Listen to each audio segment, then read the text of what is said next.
included. She didn't remember it. 25 years before, we'd get this one friend of ours high and passive-aggressively imprison her. She'd crash on the couch. Every morning, we'd beg her to stay. She'd moved to Cleveland, had a kid, got a degree as a speech therapist. She discovered that special ed kids loved Biggie Smalls and knock-knock jokes. She came to a gig at the Beachland. I told her the stories that Blank and I had traded, how funny it was that we remembered completely different ones. She didn't remember any of them. I was shocked that you didn't mention the time when X did Y at the Z, she said. I didn't remember that. Absolutely new. In 1963, John Cage organized a performance of Eric Satie's Vexations. The written score covers just half a page. Satie meant for it to be repeated 840 times.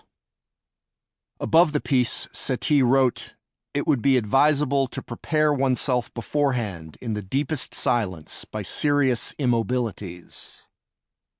The performance, in a disused vaudeville theater, took 18 hours, played by a rotating crew of 10 pianists, among them John Cale, who would later co-found the Velvet Underground, and the choreographer Viola Farber. Tickets were $5. Only one person watched the entire performance. When it was over, somebody yelled, "Encore!" Afterward, Cage drove to his house outside the city. He slept 12 hours. "When I got up, the world looked new," Cage wrote later. Absolutely new. Hole, 2002.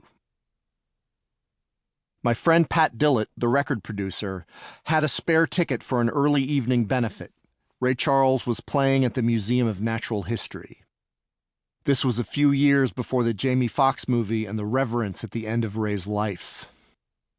Pat's wife was the museum's lawyer, counsel for the bones.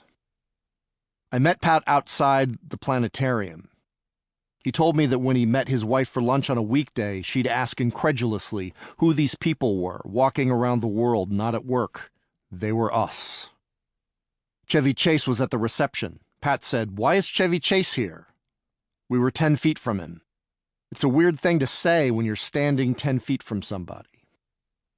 Chevy Chase made a speech about how the celebrated Saturday Night Live Landshark sketch was written at the museum in the late 1970s. Young people have taken LSD at the Museum of Natural History since LSD was invented. Not that Chevy was explicit. In the auditorium, 3 men in tuxedos came on stage. They doodled instrumentals. 2 had mullets.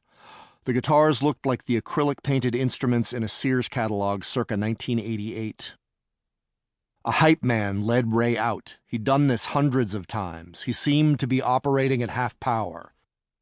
"You are about to be entertained by the genius, Ray Charles," he said.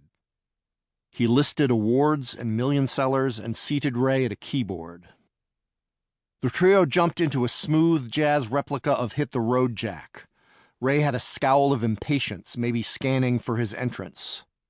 Then his right hand went bink on a key.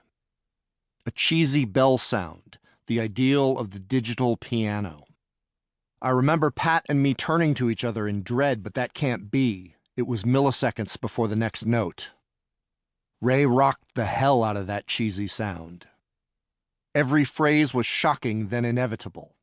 The music stretched time, which transformed into space. There wasn't a sense of, oh, here's a guy messing around with structures. It was contemplative, in the sense that implies interiority.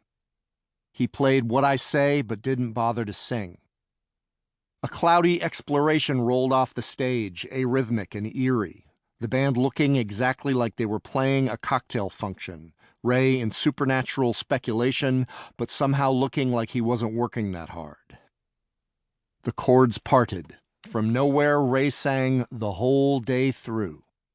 Georgia on My Mind from nothingness. Ray sang from then on, the songs but not the songs.